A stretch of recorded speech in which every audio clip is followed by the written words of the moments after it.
Well, hello everyone. Thanks for joining me today. And today we're going to talk about a new company. This will be a child company to ExxonMobil, XOM, that nobody really talks about. Nobody really talks about this company. This company is called Imperial Oil. It's a big producer here in Canada and a huge company that refines products as well. And really would love to talk about this and cover this company a little bit more in detail. So before we proceed, just a quick kind of disclaimer here that the information I share is aggregated from the public domain, and basically it's intended for educational purposes only. And so you should not understand or interpret this as investment advice by any means. We just take, we, and by we I mean me, take the information from the public domain, just kind of put it together in the form that people can understand this oil companies and oil and gas companies, and just for educational purposes. And if you ever thinking about investing, so you should talk to a professional advisor regarding any investment strategies. I'm not one, so that's kind of where it's at. So let's talk about Imperial Oil here for a second, because I think it's a really important company, and I think we need to talk a little bit more about kind of what they do and have an overall overview about Imperial. So I think right now it trades at about $74.60 or so. It had this remarkable run. The company, so what they do, it's a Canada-based integrated oil company, and I think Exxon, and please correct me if I'm wrong, but I think they own something like 69% of Imperial Oil for like forever. They've been, and there was a lot of speculation about basically Imperial Exxon just taking over the company entirely, and lots of questions to why that hasn't happened yet. But at the same time, this is the status quo where Imperial shares at 69% of those shares are with ExxonMobil. And so this company is operating engaged in all kind of phases of the petroleum industry in Canada. They do exploration, they do production, they sell crude and natural gas. They have like different segments of operations. They have upstream, they have downstream, they have even like a chemical segment. And in the upstream operation, they include production of crude oil, natural gas, synthetic oil, and bitumen, right? So, and today I want to talk a little bit more in detail about the Kearl Lake asset, and just kind of showcase and educate everyone on what they do over there, right? Like I think right now, based on my notes here, they produced just north of 132,000 barrels a day, and it's a big chunk of their production. I think it's close to a third of their production. And so I think it's really important we cover that segment and really understand this in a little bit more detail.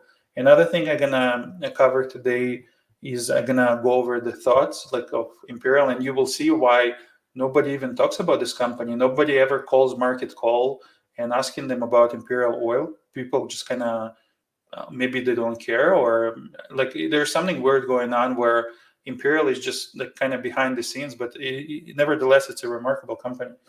And we're going to be looking at their presentation and the Q2 earnings report, and maybe like even have a kind of management segment there that they talk about their company. But in overall, just to continue the conversation, so they have also, in addition to the upstream operations, they have downstream operations. So they actually refine crude oil, and they have this consists of like transportation, refining, blending of refined products, distribution and marketing of those products.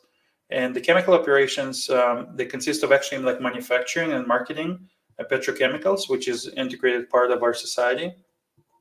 So they operate in places like Kearl Lake. Often you will hear when people talk about Imperial, you will hear about an asset called Kearl.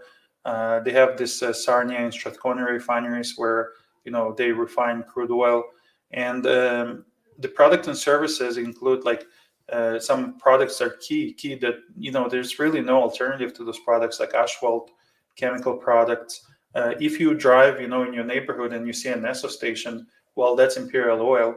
And same goes, I guess, for mobile stations, right? And Esso Commercial Cardlocks, lubricants, right? Marine safety data sheets and wholesale fuel. So that's also a big part of their products and services that they include in their company. And so if we kind of look at the, a little bit more detail to their performance and where they're at, you will notice that again, they trade at 74.62 here. The company we're talking about, Imperial Oil, ticker IMO and TSX, and yeah, it's like a child company to ExxonMobil.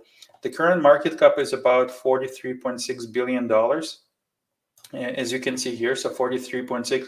It's really, when I do my presentations, those are the key numbers. Like if there were some numbers that one must take, is really to understand, okay, what's the market cap and what's the debt level, and then really understand the production of those assets and how much crude maybe they refine, and how, what kind of chemical kind of cash flow they get, and maybe, like, for example, the Esso or Mobil gas stations, like how much money they make, and kind of integrate this into your model to better understand whether the company is trading cheaply or maybe overvalued. And so I think it's kind of an important angle, because when you pay for something, you really need to understand, am I overpaying for this asset? Am I underpaying? Like, what's the value of this asset, or what is it trading at right now? And really kind of understand the cash flow and what's the free cash flow yield associated with this company. And so normally what I would do, and I think that's very typical, I'll take the market cap, which is 43.6 billion. I think their debt level is about 4, but I think it's more like 3.4 billion. And so you basically add those numbers, so you end up with enterprise value of 47 billion or so. And I think, like, last year in like 6 months they made, like, I don't know, north of like $2 billion, I think. We're gonna dive into more details here about the kind of the free cash flow. But yeah, for the second quarter only last year, they made $2.4 billion for the second quarter only. For 6 months last year, for 2022, they made $4 billion. And so if you start taking, let's say, okay, the free cash flow for 2022 was $4 billion for half of the year, and you start thinking about, okay, well, and 2022 was like an amazing year when it comes to netbacks and such, and you wouldn't start thinking about the free cash flow yield. So back then it could have been, let's say, the company could have been worth, like, say, $40 billion, because it's really appreciated since then. And so if you had essentially 4 billion for the 6 months period, free cash flow yield of $4 billion, well, that's 10% free cash flow yield just for that time period. But guess what? It's an annual yield, right? So if let's say they yield $8 billion, so you take the 40 billion and the 8, right? So it's closer to 20%, right? So that becomes significant, and then the company appreciates. But this second quarter, though, they didn't make that much money, right? So they made like 396 million in free cash flow. And so the free cash flow, essentially, they allows you to utilize the cash for buybacks, dividends, reduce debt, maybe invest in some aspects of the business, right? It's just like literally the cash you collect, and you can do whatever you want with.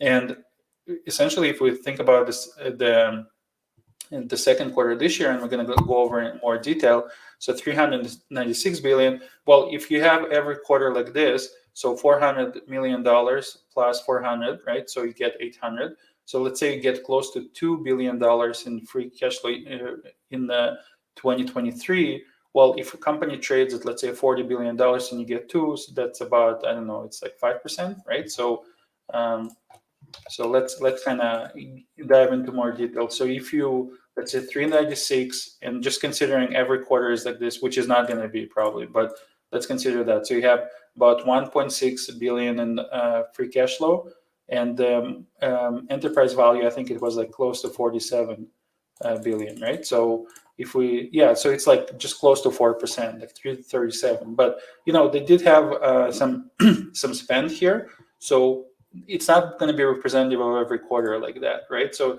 this is just something to consider, and we're going to do a deeper dive into those numbers. So let's see 1 year performance. It's about 27% here. And 3-year performance, you can see like really that run up to June 2022 on the chart. It's about 232% up. 5 years, we see really nice performance, 78%, and 10 years. And I think this is significant because, you had the significant downturn kind of from 2014, where essentially if you were a shareholder of pretty much any company in oil and gas sector, and remember, this is a child company to ExxonMobil, and one would expect a similar performance from ExxonMobil, right? You basically go into this COVID and huge decline, which ended up being a tremendous opportunity for investors to, or if you're drip eligible, if you're dripping, then you basically buy those shares in the bottom. And then in overall, you have this like really on 10-year performance, you have 78% here of price change. And the rate of return annually, about 13%, right? So when people talk about, let's say, Warren Buffett and long-term investment strategies, well, I think that's kind of what a company that comes to mind. And if we look at the maximum, like obviously you see like from the 90s, stock was in single digits and a significant run, downturn, and then essentially like, going to like almost all-time highs. So if we want to compare this performance to other companies, right? So here I picked, let's do like a 6 months, just kind of to simplify things a little bit. So I have Imperial Oil here up 5% over 6 months. Meg Energy up 4%. Cenovus essentially flat for 6 months. We're just comparing just kind of names that, maybe they're not like exactly the same names, same business segments, but just as a reference. Athabasca up 25%. And CNQ up 3.5%. And so the theme here really is over the past, in form of kind of Meg, close to Imperial performance, but the Athabasca is a little bit like Torquay because it's like a smaller, oil sands producer. They don't really refine anything or don't have those type of like chemical operations necessarily. But, if you look at the 1-year performance, Imperial 26, Meg 36, Cenovus 11, right, percent, ExxonMobil 19%, CNQ 15%, and then 3-year. Okay, let's see. So Meg up 500%, Imperial 230%, closer to that CVE mark of 292. ExxonMobil up 106. So Imperial actually outperformed ExxonMobil on the 3-year, but maybe it didn't decline as much. Athabasca up 18 times and CNQ. And let's do a 10-year. And let's do a 10-year. So on the 10-year, you can see Athabasca down like 52%, CNQ up 169%, ExxonMobil up 26%, and Imperial 75%, where Cenovus and Meg are down. And so that kind of speaks to that Imperial is a little bit like, it's not exactly, but it's kind of like almost treated like a little bit like a CNQ. And if you look at the max kind of rate return, right? So let's take a look just for the interest of it. Again, Imperial up 83%, CNQ 134%, ExxonMobil 83%, right? So Exxon, let's close the other ones. Let's close the CVE one, maybe close Meg, maybe close Athabasca, and really look at ExxonMobil versus Imperial, because again, it's a child company to Exxon, so would be interested to see like relative performance. So this is 10-year. Let's take a look here. Yeah, so they really correlate here, right? There's pure correlation, and there's this deviation, and then Imperial really like so good on Exxon for holding the shares, right? Like, so it's going to be interesting to see what's going to happen going forward with this company. So now that we covered some of the recent performance, I think we learned that enterprise value is about $47 billion. Let's talk a little bit more about what others are saying about this company. And so, like I said, the company is not getting much attention at all on CNBC or BNN Bloomberg. Nobody talks ever about Imperial Oil, ever. Like, people will talk about Cenovus lots, people will talk about CNQ, about Suncor, obviously. But Imperial is like a $47 billion company that last time it was mentioned on Market Call was in January, in 2023, which was like about 8 months ago. And so this is something to be very mindful of when thinking about Imperial, because it just doesn't get much attention. So so Eric Nadel was on Market Call, I think, back in January, and he had mentioned that the company is meaningfully buying back stock, and they're doing a good job setting bar high for return of capital to shareholders and trading at premium to peers. Quality company that is a safe bet for long-term shareholders. And I think it's a very fair statement, because you could see the performance, you can see kind of the torquey element of Imperial Oil over time, but it's not really like it doesn't really trade like a small company, because it's not. It's like a huge producer, right? And a refiner of products. So let's see where, if there was previous comments. So a comment just before that was like in the previous year, right? So I think yeah, and it's like in January 2022, Ryan Bushell, he talked about this company. It was like a year and a half ago. So so like I said, this company doesn't really get much attention at all. And the comment he was making, and maybe his view changed since then, I don't know, maybe his views is totally different right now, but he had said that it's a long-term play in the space, doesn't see ExxonMobil buying the rest of Imperial Oil, which is interesting, right? Here he says, he addresses what we talked about, that he doesn't see Exxon buying them. The security of supply is important. Industries continue to improve in terms of environmental impact. He owns CNQ instead, and we hear this all the time when it comes to like Cenovus or Suncor, that CNQ is being owned by the institutions, and one of the best run with great free cash flow. Now, what's interesting about this comment is that Rich Kruger, right, he used to run Imperial Oil back then when this comment was made, and right now he runs Suncor, and that's going to be really interesting to see how Rich kind of with that conservative approach, but how he managed Imperial. Imperial will translate into Suncor. So I think there's a little bit of a history there and a little bit of a synergy. So right now, what I want to do, I want to present maybe the Q2 results and just kind of go over those a little bit. And yeah, so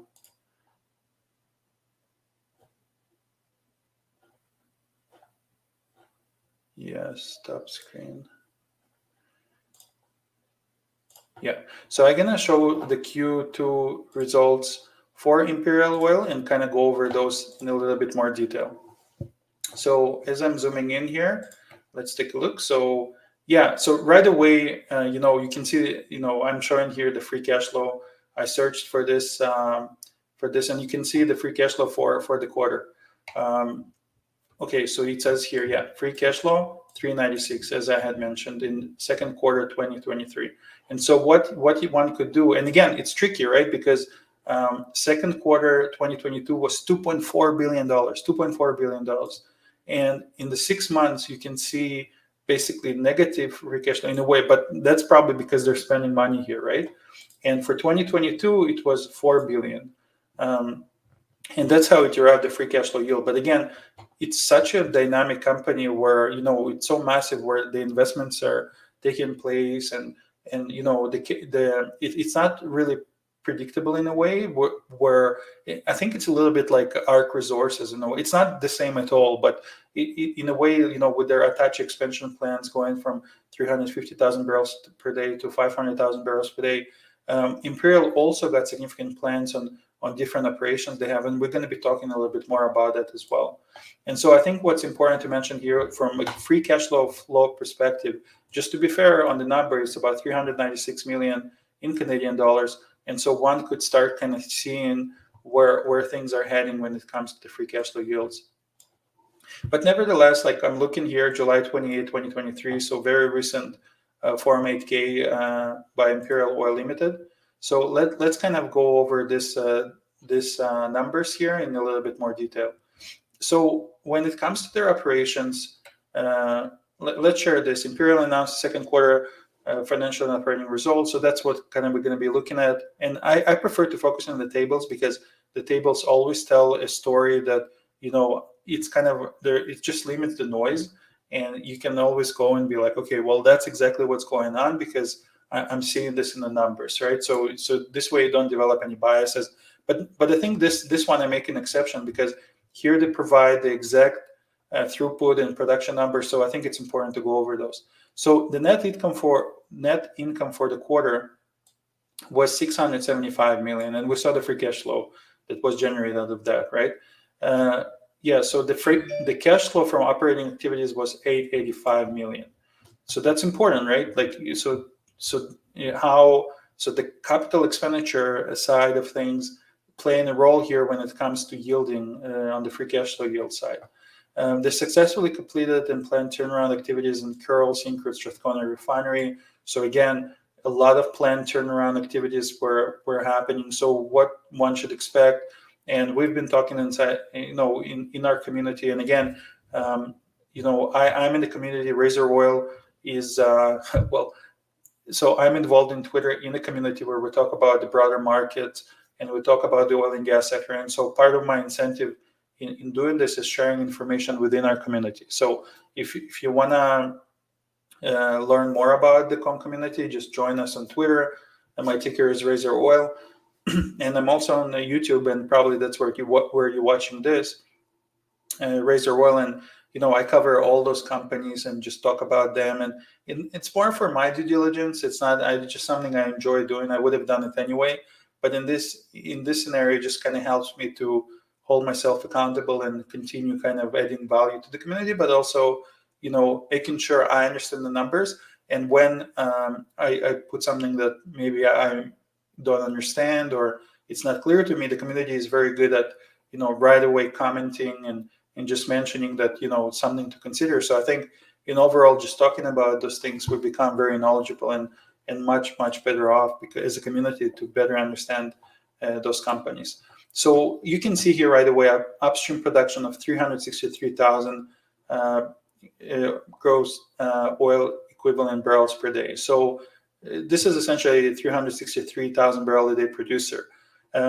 Now, and refinery throughput is 388,000. And so the immediate thought I have when I see those numbers is like, hey, this is like a mini version of Cenovus, really, right? Because I think Cenovus upstream production is about like close to 800,000, like 750 or so, 780. Obviously, they also have like turnarounds and all kind of like activities. But I think, Cenovus is like double that, essentially.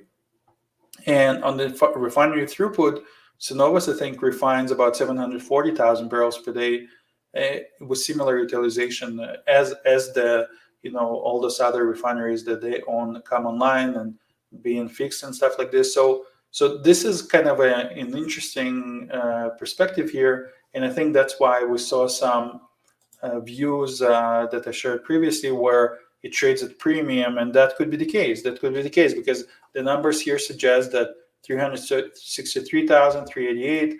But then again, they have the Esso gas stations, they have a petrochemical business. So we can't just look at those numbers and say, Cenovus should be like, it should be a double from, because there's just more to the story. There's other activities that take place. For example, they commenced facility construction on the Strathcona renewable diesel project, and that kind of that starts explaining or painting a little bit of this picture here to why the free cash flow was a little bit lower in this quarter versus last year, because maybe there was some money spent. But look at this company.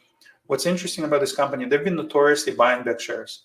Like they've been buying back shares, reducing the share count significantly over many years now.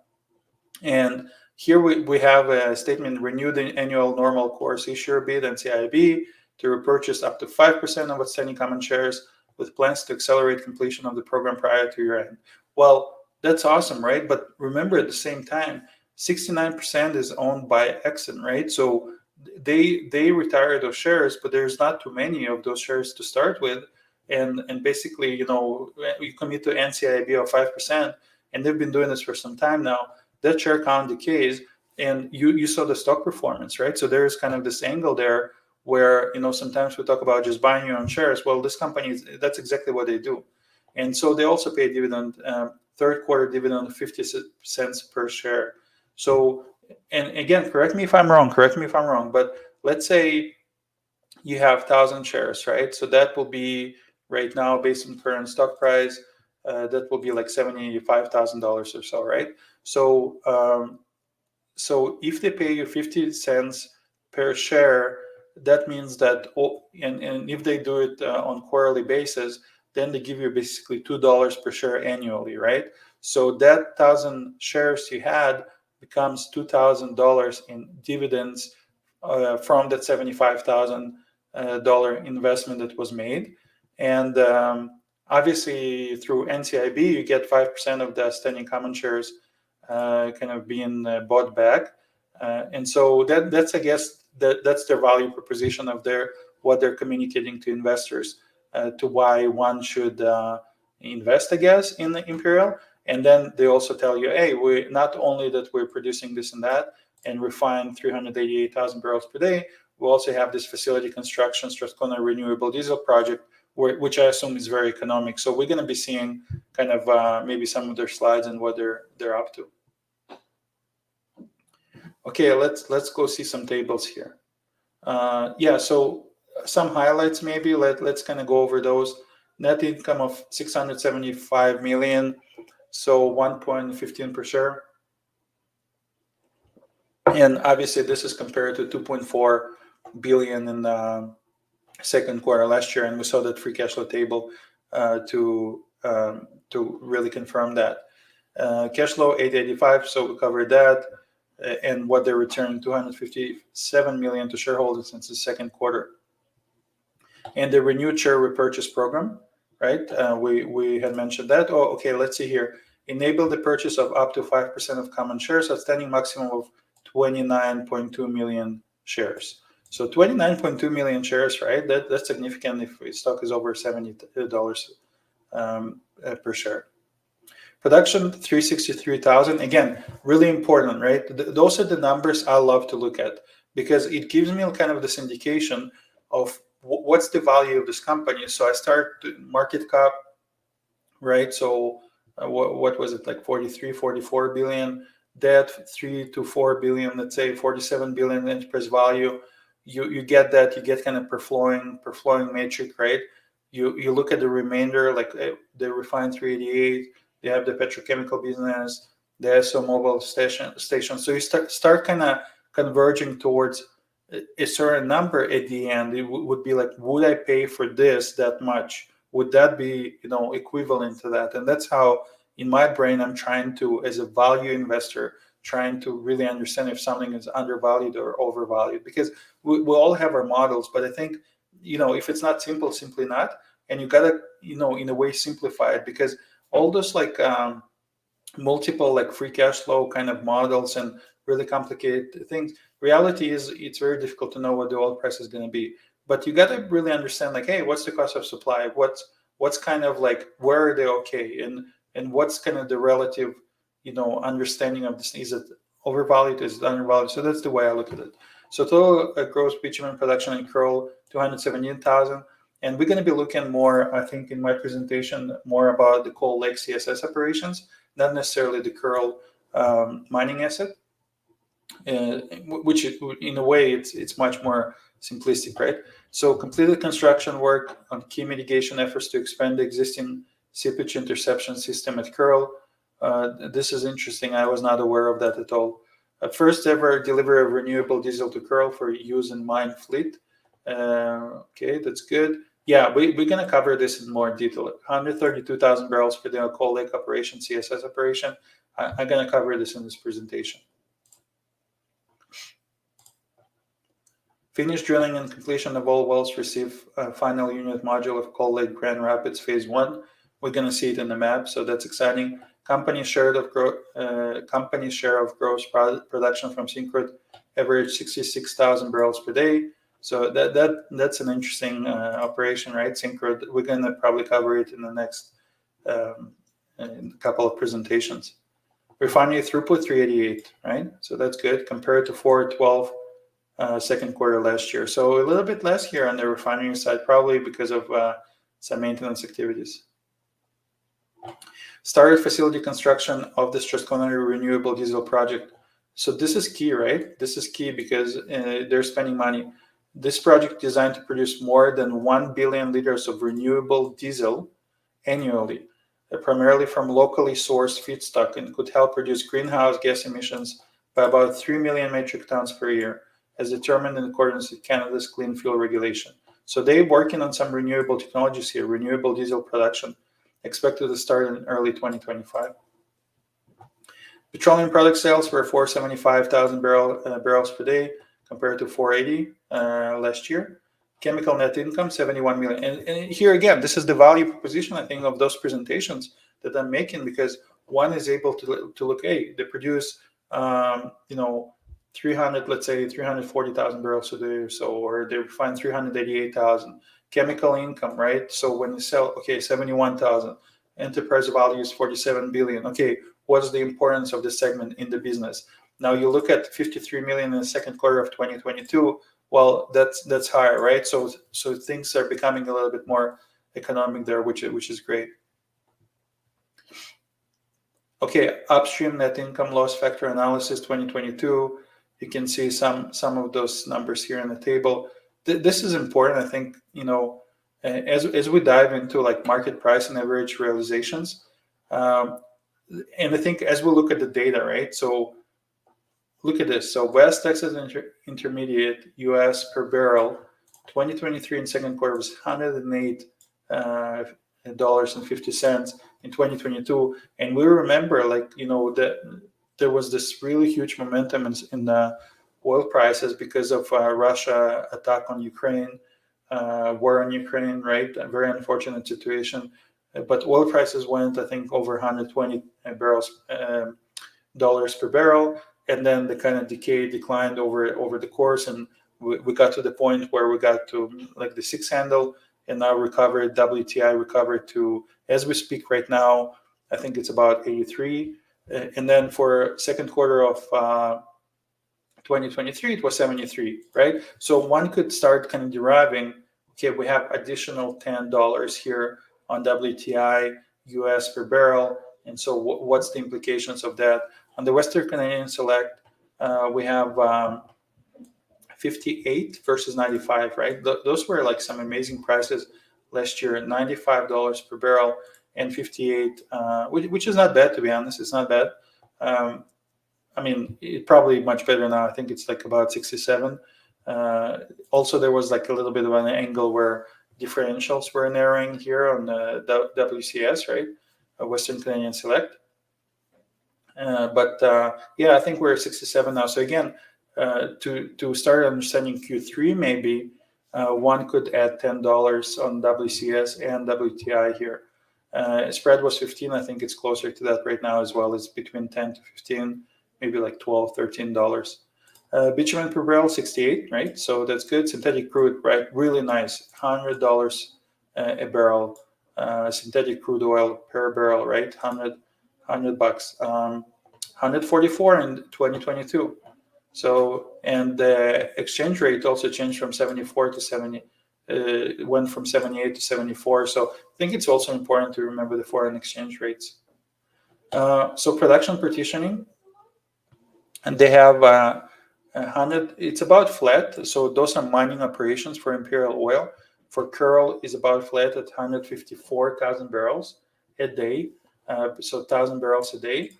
Coal Lake slightly down, right? So Coal Lake CSS, we're going to be talking about that in more detail.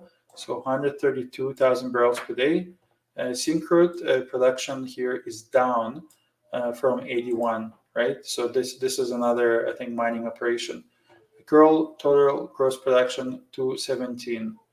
Okay, yeah, to Kearl. Maybe they, okay, yeah. In the second, let's get clarification here. In the second quarter of 2023, the Syncrude gross production included about 0,000 barrels. What is this? Per day of bitumen and other products. Yeah, this is a little confusing here. 2,000 barrels per day, 2022, that were exported to the operator's facilities using existing interconnect pipeline. Okay, moving on. Downstream business and net income, but I'm looking for a table. So refinery throughput, 388 versus 412. This is 1,000 barrel per day, unless noted. Refining capacity utilization 90-96, right? So last year it was a little bit higher. Petroleum product sales slightly down, and we see the margins of 730 here, and about $1 billion here on 2022. So chemical business net income. So there's a small loss here in chemical, and I think as they kind of trying to kind of increase operations in that business, maybe initially you have a little bit loss. There was a loss last year and a loss in this quarter as well. Cash and cash equivalents at period end, so 2.3 and 2.8, so a little bit less cash, but that's also important to remember as part of the enterprise value kind of evaluation, right? Cash and cash equivalents. So if there is like 4 billion in debt, then 2.3, right? So okay, dividends paid, share repurchases, wow, millions of Canadian dollars. So they repurchased $2.5 billion worth of shares in the second quarter of 2022. So 2,500 millions of Canadian dollars. So let's know. Oh, interesting. That's quite a big number. Okay. 6 months prices here. Kearl production over 6 months. Let's take a look. So the way they report, they do 3 months and 6 months. So we did the 3 months. I think it's kind of representative of what we need to know about the company. This is like per share matrix, right? So net income and per share, and then per share. I guess you could know the number of shares and then multiply this by the number of shares and say, okay, well, that's how much they generate in net income. But I think we kind of covered it. It's cash flow and free cash flow. Okay, so this is something I want to go over, I think. So total cash and cash equivalents at period. Okay, let's take a look. So 2.3 billion. So man, they could do some stuff here, eh? They have money here on the books. 2.3 billion in cash. That's good. And net income 675 versus 2.4 billion in 2022. Okay, so we have depreciation, depletion here. That's fine. Cash flow from operating activities 885, 2.6. So they're spending a little bit money here. Okay, net income from. So this is important. Let's see. From this table, it's going to become increasingly clear what's the core business. So they generate 384 million a quarter in second quarter from upstream operation. Upstream is basically production of oil, right? Through mining and downstream. In situ. So CSS and mining. So that generated 384 and 1.3 billion in 2022 in the second quarter. And so over 6 months, you can see kind of correlative numbers. Downstream 250 and billion here. So it's about 50-50 between downstream netbacks and upstream, I guess. So this what makes this company kind of, in a sense, fully integrated, because they have like the upstream side and downstream side, and they kind of benefit from both of those segments in a similar kind of fashion, right? But again, it's kind of a function of how much you would spend. Where clearly the second quarter upstream net income was much higher than the downstream. At the same time, 2022 again, it's so it's tricky, right? Like this number 1 billion is like 4 times 250, right?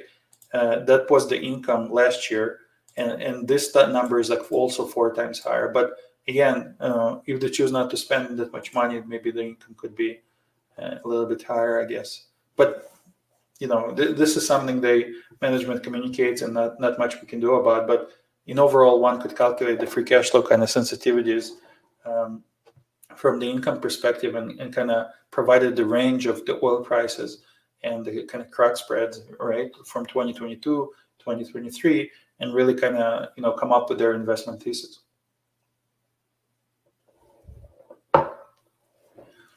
Revenue and other income. So upstream revenue 3.5 billion, 5.9 last year Q2. They're significant numbers, right? So look here. So on revenue, you spend so much money, right? You spend so much money on the downstream side. Like your income here is 250 million, but yet revenue is like 12, right? So 12 billion, right? So this is kind of mind blowing a little bit. And you can see like chemical and corporate and others, like the Esso gas station. I mean, those are not big numbers here in corporate in corporate and others, right? Those are not big numbers. I mean, this is literally upstream, downstream company, fully integrated oil and gas company.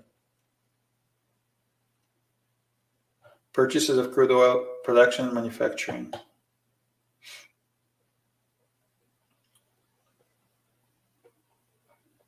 Anyway, I think we have a good idea. So let's look at crude and oil, natural gas, liquid production, gel production. Kearl 154. I think we went over those numbers. Cold Lake 132. We'll cover this a little bit more in detail, like I mentioned. Total crude oil production 357, 395, 382 here, 6 months. Yeah. So fully integrated, refined 382, 388, and produced 357. Gross oil equivalent 363. Yeah, so 363,000 barrels per day production, 47 or so billion EV. Also refined 388,000. And the other business segments are much smaller, as you can see, based on the kind of the money movement, right? Much smaller segments.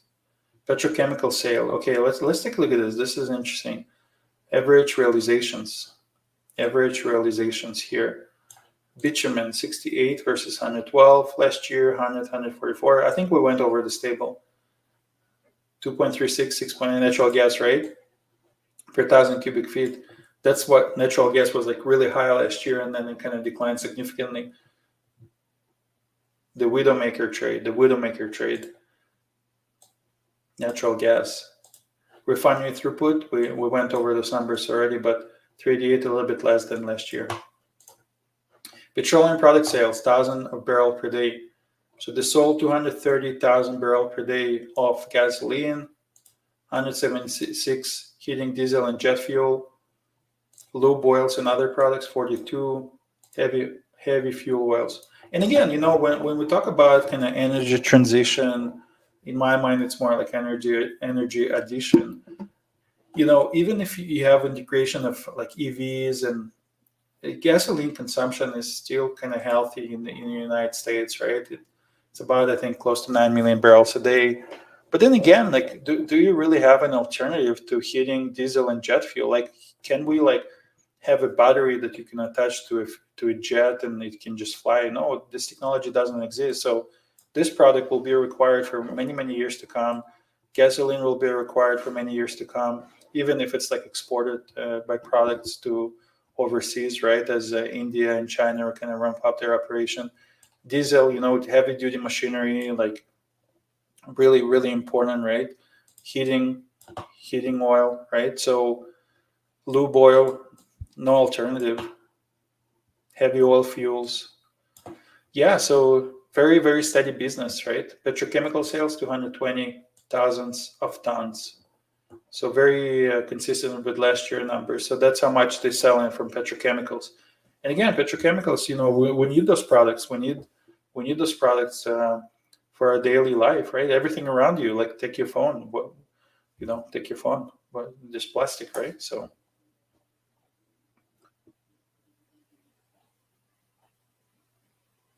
Yeah, here they provide some tables with relative net income 2019. So let's just take a look at the overall numbers. They add relative net income. This is per share, and this is overall. So net income 2019 was 2.2 billion. 2020 was a tough year, right? Tough year, 1.8 billion loss. So basically 2019, 2020 was like, it's like a write-off, it's neutral. In 2021, amazing year, 2.5 billion in net income.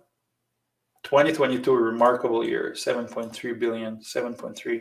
In one quarter, they make 2.4, right? So if you trade it, I think back then the company would be like, I don't know, 40 billion EV, right? Enterprise value. And this is like, we're talking net income.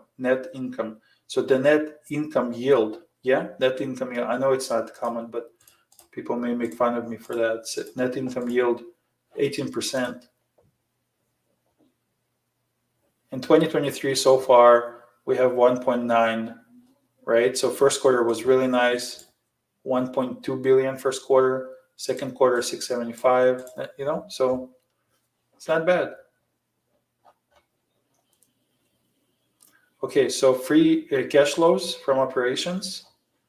And let's look at the free cash flow table. So this is the table I think I started with, and I would conclude the Q2 kind of coverage, I guess, from this table, free cash flow.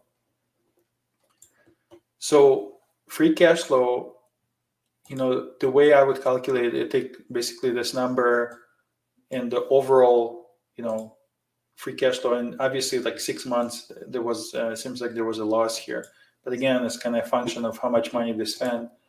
This could be representative of what typically would be, I guess, annually, but it's only 6 months here for 2022. But then 2022, as we saw in this table here, was an absolutely remarkable year, $7.3 billion, right, in income here, net income.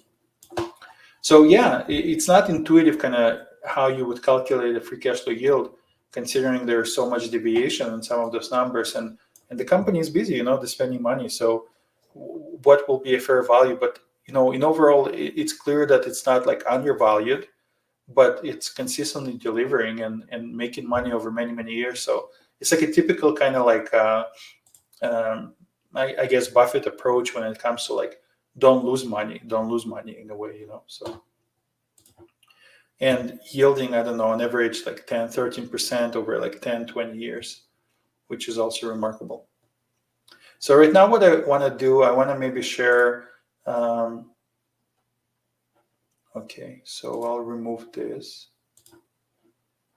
So what I want to do now, I want to share the CSS operations, Coal Lake CSS operations to kind of provide a little bit more insights about what they do over there. So Imperial Coal Lake operations, so as we said, they produce about 633,000 barrels a day. And my understanding, Coal Lake is about 132,000 barrels per day. So that's, about a third of their production. And today we're going to learn kind of what they do over there and what this looks like. So this is from June 2022. This is Directive 54 annual submission, and maybe kind of learn a little bit more about the technology they utilize. So this is what it looks like. Here there's a little bit history and development. Obviously 60s, 70s, lease acquisition, small scale research pilot. It always starts from like small research pilots. You can see kind of the CSS pads there in the map. Lemming commercial pilot in 1975. And I think, this was significant back then, because in 1978, Imperial Oil, Roger Butler works for Imperial Oil. 1978, they basically advanced the concept of SAGD, steam-assisted gravity drainage. But they're so in love with the CSS concept that they just never stopped. So for the past like 50 years, they've basically been producing this asset, continuing kind of integrating CSS, putting more pads, which is amazing, right? But at least in my view, in my understanding so far, even though Imperial developed in the late 70s the SAGD process, because of Roger Butler and him patenting kind of the SAGD aspect, which by now expired, obviously, and SAGD starting to get commercialized in like 2001, 2002, and been in operations for many, many companies, CNQ, Cenovus, right? Many, Suncor, many big companies using steam-assisted gravity drainage process. This company kind of stuck with CSS, cyclical process, and continue kind of expanding their Coal Lake field. So let's talk about CSS, what it is exactly. So it's called CSS process. It stands for cyclic steam stimulation. Cyclic steam stimulation here. So let's understand kind of the process and what they utilize, how they produce the actual oil. So what you see here, stage one, you have steam injection, and the steam is injected into that pay in the Coal Lake. So maybe it's like McMurray pay or Clearwater pay, right? I think it's Clearwater. But essentially, they inject into reservoir and mobilize, kind of like they reduce the viscosity of that oil because it's very hard, like a hockey puck. Stage two is soak stage, steam and condensed water heat and the viscous oil. So they just soak it, right? Like they just like heat transfer soak, and then the heated oil and water in stage three, you produce it. It's pumped to surface. And by the way, it's not, it's Clearwater, right? So it says Clearwater, it's not McMurray. So they produce from, McMurray is underneath. You can see in the picture there, McMurray is underneath. The Devonian is under that. So they produce from the Clearwater, and they have the Grand Rapids geology on top and the Colorado shales on top of that. So this is pure Clearwater development. So mobilizing agent heat, right, in the form of kind of steam injection is part of those cycles. They mobilize agent delivery steam, drive mechanism, compaction solution, gas drive, gravity drainage. So I think at this point, like a listener should see the kind of the different stages the technology is being utilized. So they utilize high pressure, high rate cyclic process with multiple drive mechanisms as mentioned, compaction solution, gas drive, gravity drainage, right, and kind of produce from the Clearwater formation. So let's see like how long are those cycles taking place. Steam injection heats bitumen to reduce its viscosity 4 to 6 weeks, right? So significant. So 4 to 6 weeks, you just inject, you don't produce. But those guys are like really smart in the way they timed like the steam injection and the oil production kind of timings. So that's really cool to see kind of like how it's being, utilized. So brief soak phase to confirm casing integrity, control interwell communication, 2 days to several weeks. So they confirming kind of the soak phase, make sure things are cooking in that formation, right?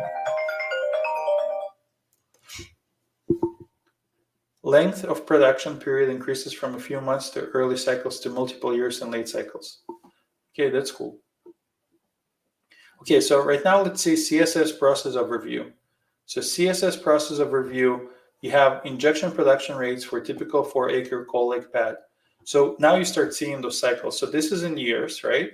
And this is fluid rate. So you essentially see like a steam cycle.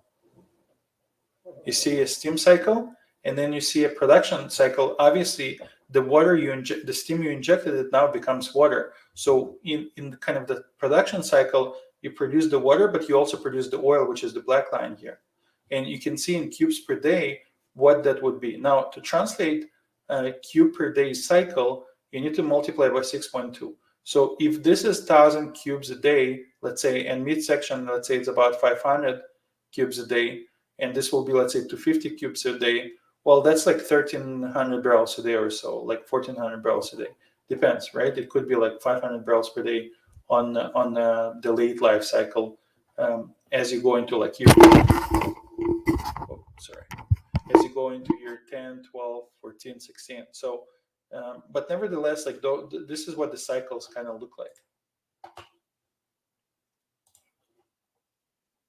Here they specify injector only infills, IOIs, horizontal injector producer, HIP. So kind of how they integrate those technologies here. They have infill wells, direct cyclic steam to coal bitumen, steam distribution and horizontal wells controlled by limited entry perforations.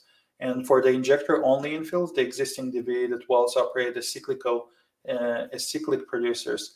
The horizontal injector producers, they offer the ability to both produce and inject, which is kind of cool. So you kind of get the idea how, they have like different recovery schemes here they're trying to integrate.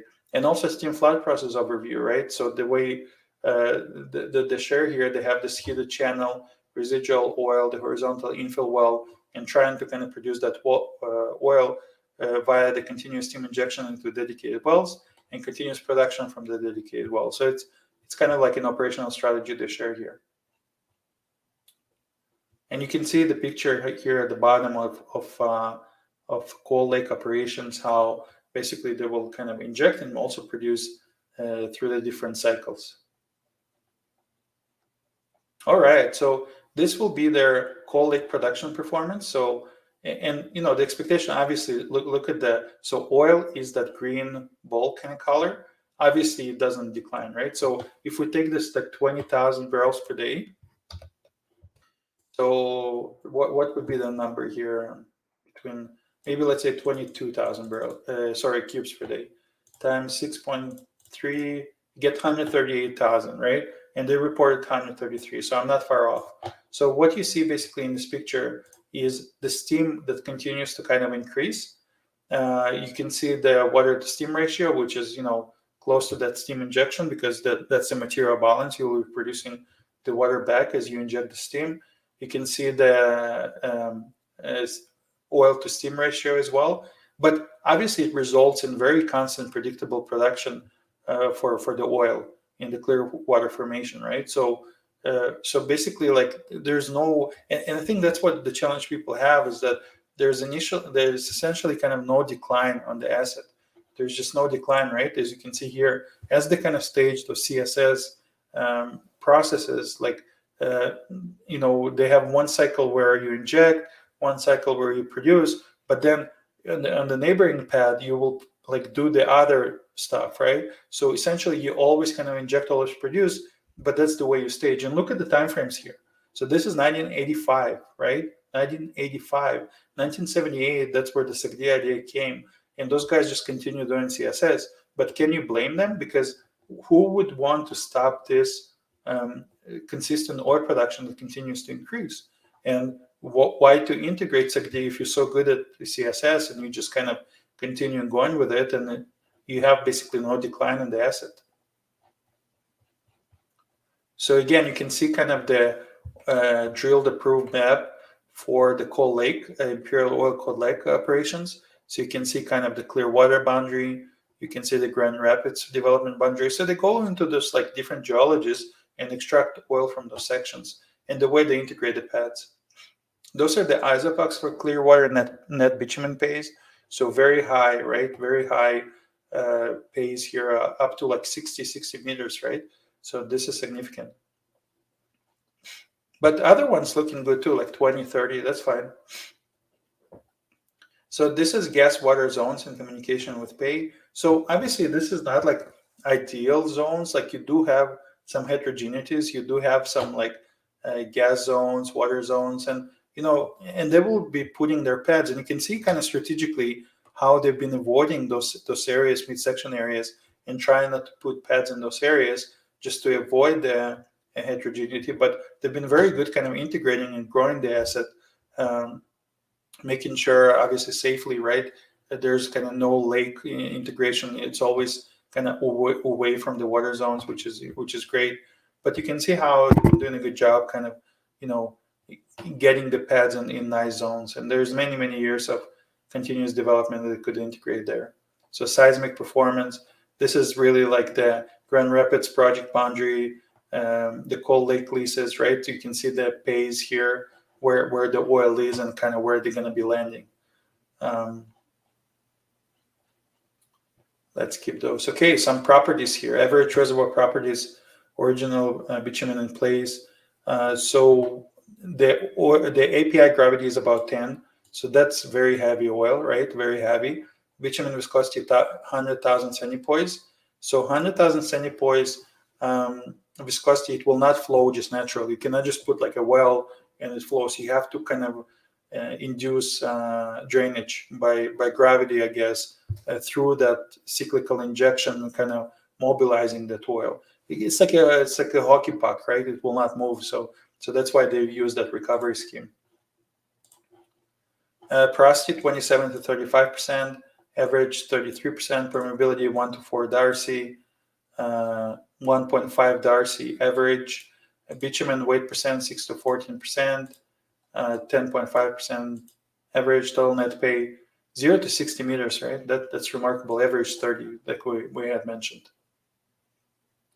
Oh, and this is a great method to calculate original bitumen in place. So you take the area, right, and they give you kind of the equation here. So I would highly encourage everyone to kind of, if there was one educational thing you will learn, and I'm really into that kind of stuff, is that you have the area, net pay, well saturation, average porosity, and you can get your original bitumen in place.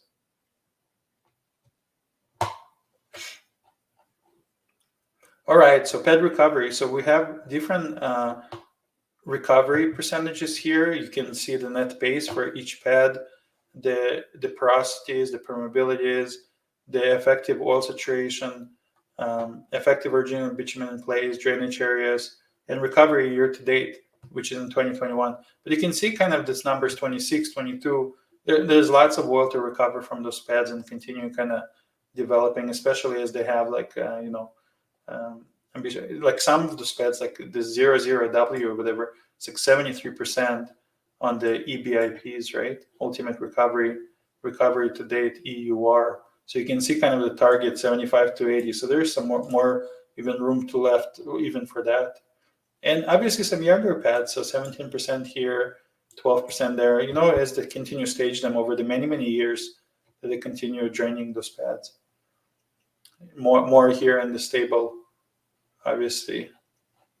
So hopefully everybody kind of gets the idea of, you know, what's kind of been done in the Coal Lake operation and what it looks like. This is build and plan surface infrastructure. You can see how they're kind of expanding the Coal Lake operations here in this area here, GRP1. I think they had mentioned that they spent some money there on development, so this is very powerful. All right, well, I think it kind of provides good insights, and just kind of to summarize, maybe, you know, we covered in detail where the Coal Lake operations are, the technology that they utilize, so you should get a lot of value from that, the cyclical nature of CSS, how they operate those wells, right? And also, like, we did see some of the, so this is powerful, right? This is the asset production rate. So there is essentially no decline here. You can see it with your own eyes, right? Right now they're reporting, so right now it's Q3 2023. This is 1985 to 2021, 2022 timeframe or so. Well, the oil production rate is still basically the same. So that 22,000 cubes or whatever, 21,000 cubes, that's in that range, right? You multiply by 6.29, you get 133,000 barrels a day production. So that's an extremely steady operation, and you can see kind of their development plans and where they're at, producing clear water, and also kind of going into this Grand Rapids region here as well, which is great. So I think, I hope I was able to add some value to better understand, you know, so far just kind of what we've done. We covered their Q2 results. We did some comparison. We tried to understanding the free cash flow yield and sensitivities. We'll look at their Coal Lake asset in a little bit more detail. Just really trying to understand this company a little bit better and kind of, you know, get some good kind of thoughts about what is that value proposition, right? What's the value proposition that's coming out of this company? So I think at this point, what I would like to do, I would like to share maybe their kind of 2023 annual meeting of shareholders presentation, and just kind of provide some more kind of insights, maybe what management is sharing and what the kind of stuff they're interested in, and maybe kind of go from there. So here I'll share right now the presentation. So what you should be seeing here is basically kind of the PDF from their presentation. You will see the management talking about this as we kind of integrate this in this video. But let's see kind of what they're saying here. So strategy delivering results, getting most of our assets. So earning 7.3 billion in 2022, cash flow from operations 10.5 billion, right? And so we saw 2022 like significant free cash flow yield, right? And that's why I think you saw the stock really like just it's almost like at all-time high, right? Like just it's performing extremely well. Very interesting company over longer term. Here they talk about record shareholder returns in 2022, efficiently returning cash, so paying 0.9 billion in dividends, 6.4 billion in share buybacks, and 48% total shareholder return, 45 share price appreciation. Well, we've seen that as well, right?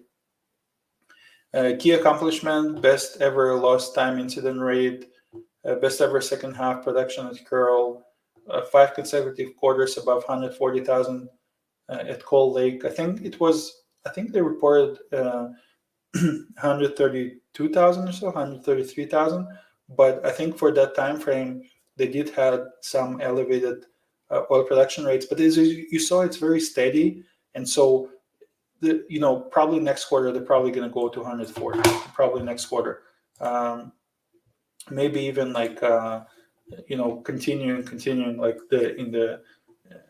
even like into 2024, because as they continue kind of integrating those CSS pads, it's just like very low risk. They've been doing this since like 1980s, right? Like late 1970s. So there's not a lot of kind of uncertainty here. It kind of looks very certain. Highest annual production in Syncrude history, a record refinery utilization, record distillate production. So this is important, right? We're talking about crack spreads and all that. So right now it's an interesting time for that type of activity. Completion of Sarnia product pipeline. So maybe some money was spent there, and 20,000 barrels per day Strathcona RD facility there. So 2022 net income 3.6 billion, cash from operations 5.8, strong production after challenging first quarter, a pipeline of highly accretive investments, focus on industry-leading unit cash and volumes growth, resilient to oil prices. So I think at this point, what I really want to do is maybe stop sharing that and maybe let management, provide some insights from that presentation towards kind of what they're thinking and their thought process, and kind of go from there.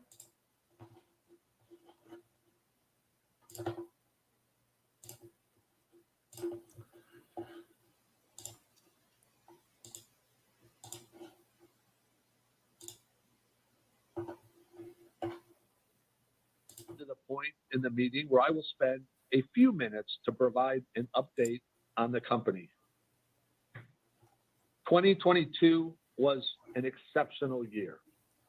When you combine the supportive business environment with some of the best operational performance in the company's history, it adds up to record earnings and cash flow from operations for the company, resulting in net income of $7.3 billion and cash flow from operations of $10.5 billion.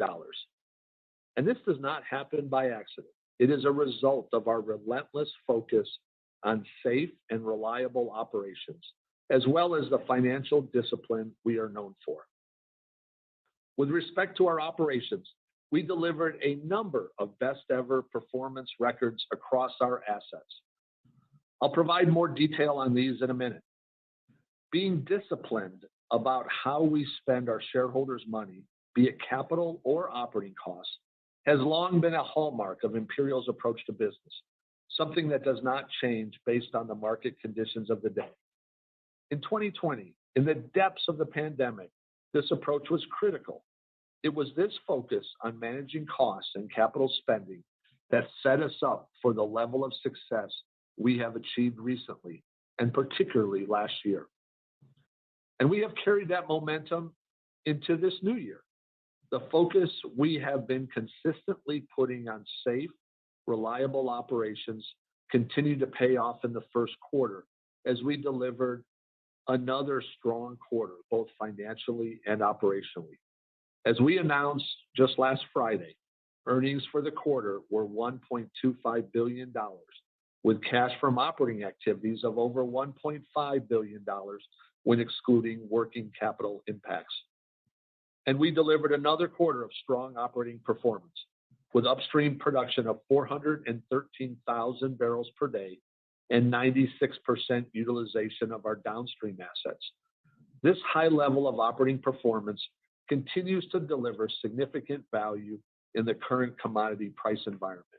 We continue to maintain this discipline as we move forward and pursue opportunities to optimize and debottleneck our existing assets, as well as pursue other investments to support growth and our efforts in the energy transition, all with an eye to increasing shareholder value. Now, I'm quite proud of what you can see on this chart, and I hope you are quite pleased as well. It highlights some additional records in 2022 that underscore our long-standing commitment to return surplus cash to our shareholders. As you can see, we paid over $850 million in dividends last year, representing the 28th consecutive year of dividend growth. This was made up of two separate increases, the first one for 7 cents per share and the second for 10 cents per share, which combined for a 63% increase in 2022 versus 2021. In addition to these dividend increases, we also had a very aggressive share buyback program. We've historically executed a normal course issuer bid, or NCIB, but we are limited to repurchasing a maximum of 5% of our shares per year. As we looked at our cash flow, we concluded we had additional cash that we wanted to distribute to our shareholders. And so we implemented two separate substantial issuer bids, or SIBs, one at the beginning of the year and one at the end of the year. When you put together the two SIBs along with the NCIB, we repurchased about 14% of our shares last year, or about 90 million shares, for a total of $6.4 billion. And the market has rewarded us for that. You can see on the inset chart that our share price appreciated by 45% last year. And if you combine that share price increase with the dividends paid, we delivered a total shareholder return of 48%. And finally, we continue to demonstrate our commitment to shareholder returns by announcing just last week, again, an additional increase of 6 cents per share, or 14%, bringing the dividend now to 50 cents per share. I would now like to highlight some of the key accomplishments for 2022, starting with safety. Safety is a core value for us at Imperial, and in 2022, we delivered the lowest lost time incident rate in our history. And this is critical. It directly reflects an improvement in the severity level and frequency of the incidents we are seeing. Safety has to be viewed as foundational to operating performance. A strong safety culture carries over into our operational culture as well. And you can see that when you look at the next three pictures on the top of that chart, we set a lot of upstream records this last year. At Kearl, despite getting off to a challenging start with some prolonged severe cold weather in January, we delivered our best ever second half of production. We learned from these challenges and recovered to deliver a great second half. Performance at Cold Lake was outstanding last year. We saw several quarters in a row at or above 140,000 barrels a day. And we also saw the highest annual production at Syncrude in its history. And as you know, Syncrude is an asset that has some very real improvement opportunities. And so 2022 performance looks very promising. And it was also a great year for us in the downstream. We set records for refinery utilization and took full advantage of some record distillate margins and made sure we were maximizing the amount of distillate we were producing. We also completed a substantial infrastructure project that we've been working on for several years called the Sarnia Products Pipeline. which gives us increased access and reliability into the high-value Toronto market. And we made the final investment decision on our Strathcona renewable diesel project. At 20,000 barrels per day, this will be Canada's largest renewable diesel facility, and we expect to be starting it up in early 2025. I'll talk a bit more about that project in a few minutes. Turning to the upstream. Overall, it was a strong year for our upstream business, delivering $3.6 billion in earnings after tax and generating close to $6 billion in cash from operations. And although, as I mentioned a minute ago, we had a challenging start to the year, we were able to recover and execute a really strong second half of the year with some record performance.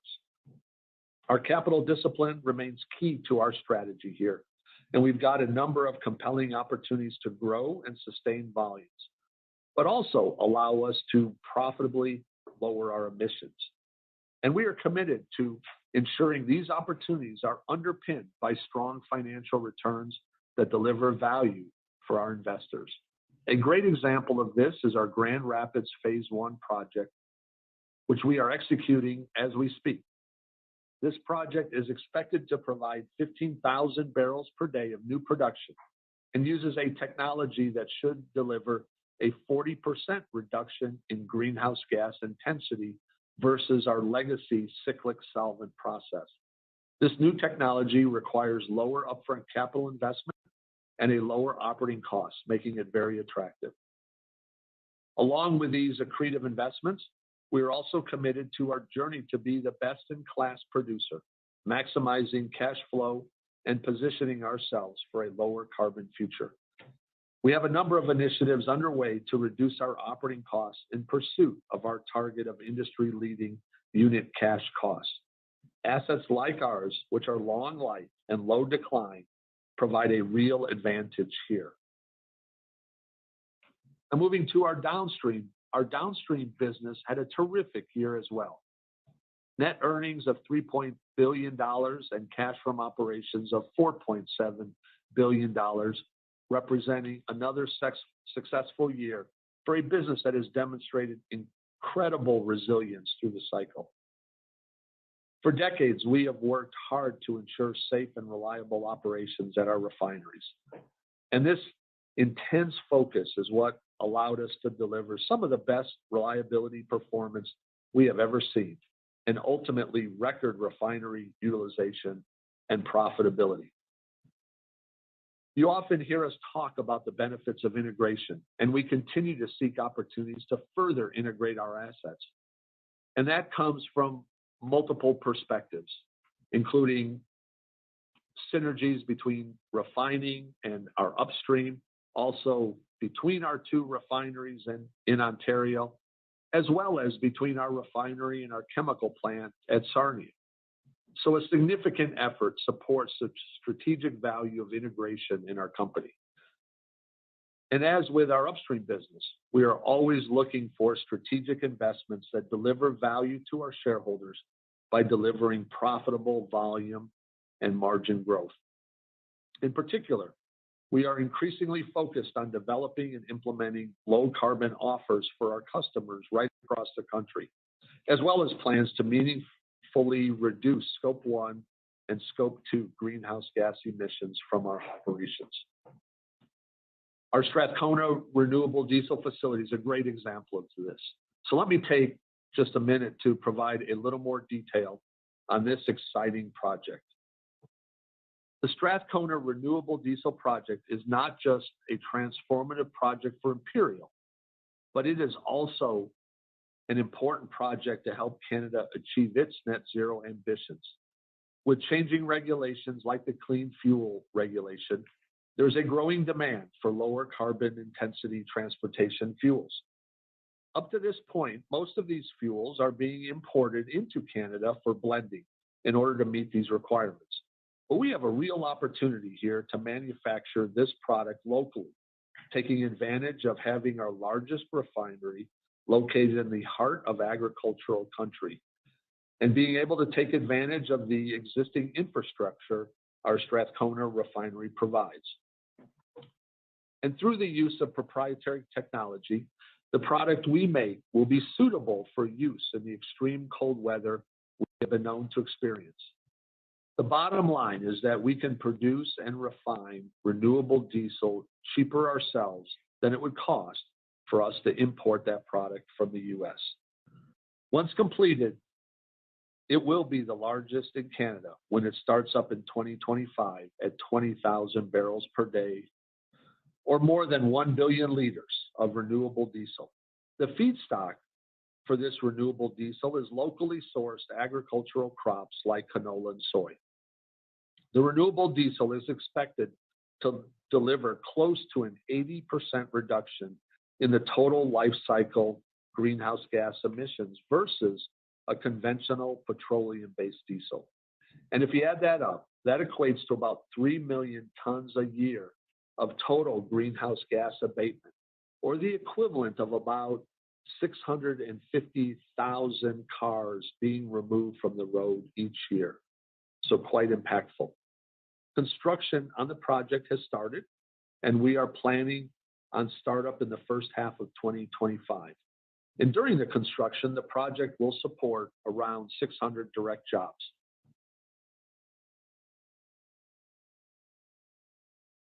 In addition to the renewable diesel project, there are several other opportunities to innovate in our operations and deliver superior value. This chart illustrates a few of them, but there are many more. I'll start with advanced recycling. This is a process by which we take waste plastic and use our Sarnia coker to break it down so we can turn these molecules back into diesel, gasoline, jet fuel, and even feedstock to make new plastics. We've also completed trials at our Sarnia and Nanticoke refineries to take vegetable oils into our manufacturing units in a process that industry calls co-processing. We'll be refining these vegetable oils alongside conventional fossil fuels to be able to create lower carbon intensity gasoline and diesel and jet fuel, as I mentioned. We are also looking at ethanol as a feedstock on the same type of process. We're also participating in collaborative trials with our suppliers and customers in an effort to help them meet their emission reduction goals. At Kearl, we are working on a trial to run renewable diesel in our heavy haul equipment. We're also looking at trialing biofuels in locomotive applications. And with ExxonMobil, we are looking at next generation lubricants that are being used in wind farm applications and have seen some very successful trials with those next generation lubricants. And finally, in our upstream, in our heavy oil in situ operations, we continue to develop and pilot and deploy solvent technologies to enhance recovery, reduce costs, and reduce greenhouse gas intensity of our operations. We are well underway on our Grand Rapids Phase 1 project and expect to be starting injecting steam later this year. I'd like to now take a few minutes and talk about what Imperial is doing in support of the energy transition and our journey to a lower carbon future. Our climate strategy is focused in these 4 key areas. First is around mitigating the emissions in our operations. We've set goals for emissions reductions, which I'll talk about in a minute, but this is really about defining the steps we need to take as a company to deliver on these goals, and to do so in the most economic way. Second, we also have a commitment to help our customers lower their emissions by developing low carbon fuel products, helping them meet their own reduction targets. A great example of this is the Strathcona Renewable Diesel Project. Of course, you can't do any of this without working together with the policymakers and partners and industry to help ensure that you have the investment security and the economic viability to develop those game-changing technologies. And rounding this out is the fact that Imperial, along with industry, has well over 100 years of creating, developing, and deploying these transformational technologies. So now let's talk about our greenhouse gas emissions reduction targets, both intensity and absolute. We've been doing a lot of work over the last number of years to support the setting of reasonable emissions reduction goals, ones that have realistic plans to back them up. And we recognize technology is going to play a huge role in meeting those targets. But that's okay. We have a long track record of investing in research and development and investing in innovation to come up with new technologies. We actually consider it a competitive advantage of ours. And this is also going to require a lot of collaboration with technology providers, with our industry partners, and with policy setters such as governments and regulators, who are all critical to ensure the right policy frameworks are in place to support the necessary investment. Partnerships with Indigenous communities also continue to be paramount as we move forward through that energy transition and thinking about economic reconciliation. All of this has helped us determine the reduction goals you see on the chart. And I'm pleased to say we're on track for our 2023 target, as well as our interim goal in 2030 to reduce the emissions intensity in our upstream oil sands operations by 2030 at 30% versus 2016 levels. We're all extremely proud of the work that our teams have done to develop these detailed strategies and roadmaps, and now extend it to our downstream business as well. And so we've set a number of clear strategies under a range of demand scenarios to figure out how do we also work to decarbonize the downstream assets in our portfolio. And through that effort, we're very excited to be able to announce earlier this year a corporate-wide net zero goal in our Scope 1 and 2 emissions by 2050. Obviously, there's a lot of work still to be done here, and a need to see supportive government regulatory policy. But we believe we have a viable path forward, and that's what gave us comfort in making this aspiration of net zero by 2050. Let's take a minute now to talk about some of the other interesting initiatives Imperial is pursuing in a thoughtful and pragmatic way in support of our progression towards a lower carbon future. Imperial is a founding member of the Pathways Alliance, an industry alliance working towards net zero for the oil sands by 2050, which I think is a critical project for our industry, and we're pleased to be a part of it. On this chart, you will see our Strathcona renewable diesel project, our 30% greenhouse gas intensity reduction target, as well as our corporate-wide net zero goal, all of which I have already talked about. But in addition to that, in taking a pragmatic approach to this challenge, we are focusing on opportunities that leverage our existing assets and skill sets, and that we believe will deliver value to our shareholders. A great example of this is our partnership with a company called E3 to pursue lithium extraction from brine at one of our legacy assets, which is the Leduc field in Alberta, where Leduc #1 was the discovery that essentially began the oil industry in Alberta. With the first phase that we're contemplating, we would hope to produce 20,000 tons per year of battery-grade lithium. Another example is a partnership with a company called Flow to look at expanding the network of electric vehicle charging stations across Canada. So again, that's another area that we're exploring, looking at leveraging our relationship with our branded wholesale model and our partnerships in the retail segment. I mentioned at the outset that being disciplined about how we spend our shareholders' money, be it capital or operating costs, has long been a hallmark of Imperial's approach to business. This chart shows our capital spending plans over the next several years. Our 2023 target is $1.7 billion, and we expect to be at that approximate level in 2024 as well.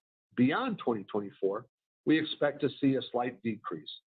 Our sustaining capital, which is the blue part of the bars, is the capital investment required to keep our assets operating at their current level. It averages just over $1 billion over this period, which is quite modest. That's per year. And our growth investments in the green bars averages about $500 million a year over the period. This includes our investments in projects like the Strathcona Renewable Diesel Project, Kearl debottlenecking, and Grand Rapids, among others. A little bit later in this period, it includes funding for carbon capture and storage at Cold Lake. Just before wrapping up, let's focus for a moment on our capital allocation priorities. Foundational to this is our commitment to returning surplus cash to shareholders. It starts with a reliable and growing dividend.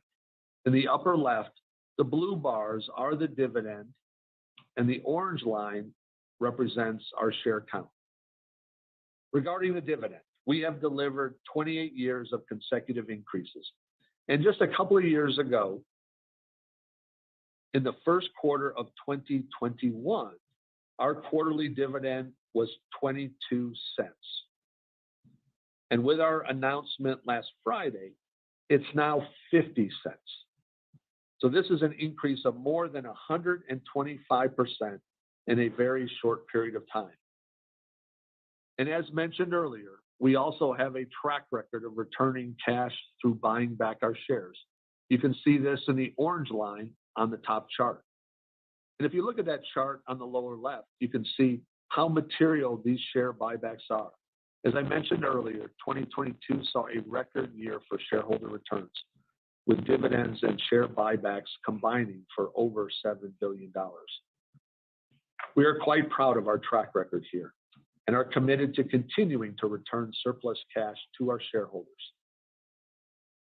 So now I'd like to wrap up by summarizing what I view as a compelling story for Imperial. As discussed, it starts with our assets. We have long life, low decline assets in our upstream, which continue to improve due to our optimization efforts.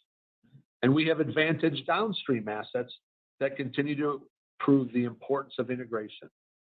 In an environment of significant uncertainty, we have been and will continue to identify and execute low-cost, high-return growth opportunities that will support a robust business model into the future. Our drive to increase shareholder value is underpinned by an industry-leading balance sheet, disciplined financial management, and an enviable long-term shareholder cash return policy. And we remain a key player in the energy transition. As we pursue our goals to achieve net zero, including our participation in the Pathways Alliance, we will be pragmatic in approach without losing focus on shareholder value. Imperial is a company with an impressive history. We have remained highly competitive over the last 140 years through continuous innovation and a demonstrated ability to adapt to the changing needs of society. So when I look ahead and I think about the quality of our assets, our focus on maximizing the benefits of our integrated nature, and the competitive advantage we feel this brings, as well as our plans to deliver on select high return growth opportunities, I have a tremendous amount of confidence in our ability to continue to drive superior shareholder value. The company would not be able to deliver the results that we did in 2022, nor deliver on the commitments we are making for 2023 and beyond, without the support and commitment of a large team of highly dedicated employees. I'd like to express my thanks to each and every one of them.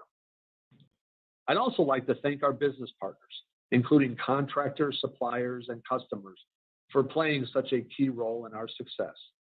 And finally, I'd like to thank you, our shareholders, for your continued interest and support.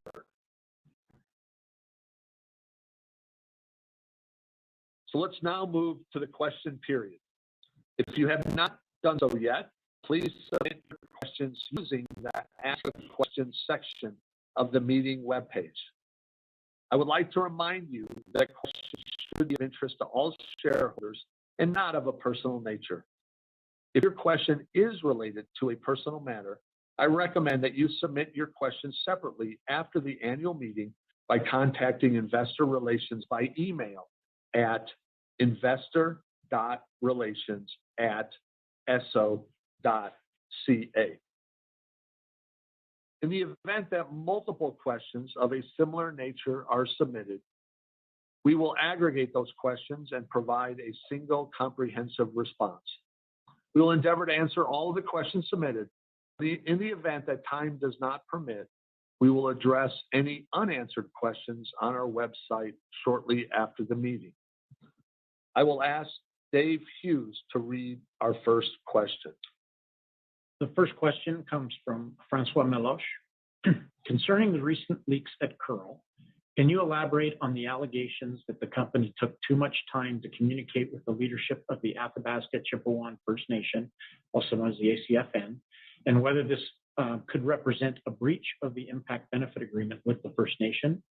Were the members of the board of directors of Imperial informed about the leaks in a timely manner? Can you give us a sense of how you intend to rebuild trust with First Nations and ensure compliance with community benefit agreements in other areas where Imperial operates? Yeah, thank you for that question. And as I stated right at the outset, we as a company, me personally, we feel quite bad and apologetic for what has happened with these two Kearl incidents. There's been a lot reported in the press, some of which is factual, some of which has been distorted. With respect to your question about timing of notification, I think it's important to note that when these incidents did occur and we ourselves first became aware of them, we made initial notifications to each of the relevant Indigenous communities consistent with our community benefits agreement. Those notifications were generally via established processes with environmental committees as part of those Indigenous communities. So the initial notifications were made quite timely. However, where we fell far short, where we failed, was subsequent to the initial notifications. And while we were developing our mitigation plans and working closely with the Alberta Energy Regulator, we were not providing regular updates to those Indigenous communities. And the lack of updates to those communities created uncertainty and ultimately fear as to the implications of those incidents. As I stated at the beginning, all of our testing and monitoring continues to confirm that there have been no impacts to fish populations in the river systems. All of the drinking water in the region is safe, but nonetheless, we created fear and mistrust. So we are working very hard to restore that trust. The relations with the Indigenous communities are critical to us. And so we want to do everything we can to restore that trust and confidence. So we're doing a lot, and it will take a long time. In addition to our organization, our teams having regular engagements with the Indigenous communities, I personally have met with several of the chiefs and the presidents of the Métis communities. We've invited all of those Indigenous communities to the site so they can witness firsthand the situation. They can witness the mitigations that we are implementing. We've also offered for them to take their own samples of the water in the area. And then we've also held multiple town halls in the community. So we're going to great lengths to update them on what's going on, to build their confidence, and also to restore this trust. We've also had very regular engagements with the board. not just during our regular meetings, but through regular updates in between those meetings, to also share the status and our forward plans. So there is a lot of work that we're doing in this area, and I very much appreciate the question. And again, I commit to all of our shareholders that we as an organization have this as our top priority to address the issue itself and the concerns and rebuild trust with the Indigenous communities. Thank you. There are no further questions. All right. Well, thank you again for that question. So before we conclude, let me ask Ian to present the scrutineer's report on the number of shares and the shareholders represented at the meeting and the preliminary results of the balloting.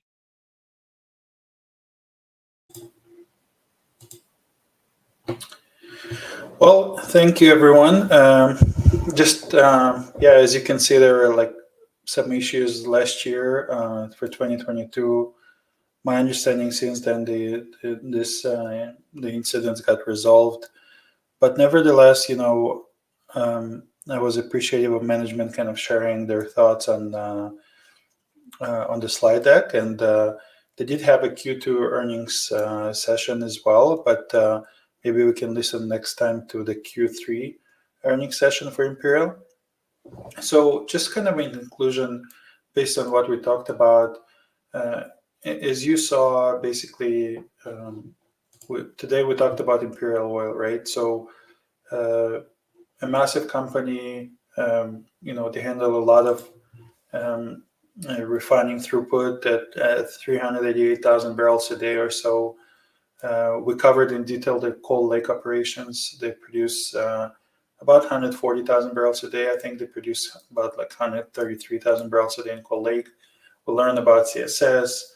We looked at their free cash flow, which changes a lot actually in 2023. And we saw the significant netbacks and the buyback share program that the CEO talked about. Yes, significant numbers. You can see like everything there wasn't like in billions, right? They were buying shares significantly. We saw the kind of net cash numbers, the net debt numbers. We saw the comparison with like I say in Q. We understood quite well what the company is all about when it comes to kind of their ExxonMobil relationship.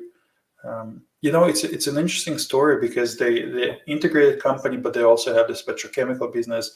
A lot of emphasis obviously was on GHG reduction programs, the renewable diesel operations that the CEO talked about. And hopefully it's been 1 hour, 40 minutes or so. Hopefully I was able to add value to you through the concept of kind of showcasing Imperial for educational purposes only. And this is something I think it's important to be mindful of, as you continue kind of in your journey in understanding those companies, understanding the value proposition. My goal really is to aggregate the data and use it for educational purposes only for the people in the community on Twitter and YouTube. And we're covering a lot of those companies as well, almost like every couple of days here. My recent videos, I shared some thoughts about Crescent Point. We covered Cenovus's Q2, Meg Energy, and we're going to continue doing those. I think they add a lot of value to the community. Historically speaking, I've been doing spaces every Friday for like a year and a half or so, trying to, advance education and kind of sharing some knowledge from the public domain area with the community. But, the Imperial is a fascinating company because nobody really talks about it. So I figured it's a great opportunity to cover a lot of those angles and really share valuable knowledge. And we see a company that's like really integrated, that's building a lot in the renewable space, and at the same advancing a lot of their kind of legacy operations. And we saw the CSS operation is like from the 70s, and essentially there's like no decline on the asset. So please do your own due diligence, talk to a financial to a professional advisor investment for any investment strategies. Please like and share this with people that maybe want to know about Imperial Oil, because I find like nobody really talks about this company, and it's quite interesting that, you know, it's kind of this really cool legacy name with 69% being owned by ExxonMobil, and yet with very high correlation with ExxonMobil when it comes to performance. So maybe it's in a way for exposure to ExxonMobil in a way while investing in Canada, I guess. But, you know, it's up to each and every person to decide what they want to do. So thank you so much for listening. Like and share, and appreciate your time and the opportunity to share some of this knowledge with you. Any feedback will be highly recommended. Again, the idea is to aggregate as much data as possible and share valuable information about these companies in good faith, and really speak to the numbers and you know, and the execution without having too much you know, personal input, but mainly kind of aggregating and sharing information. So thank you all so much, and have a wonderful day. Thank you.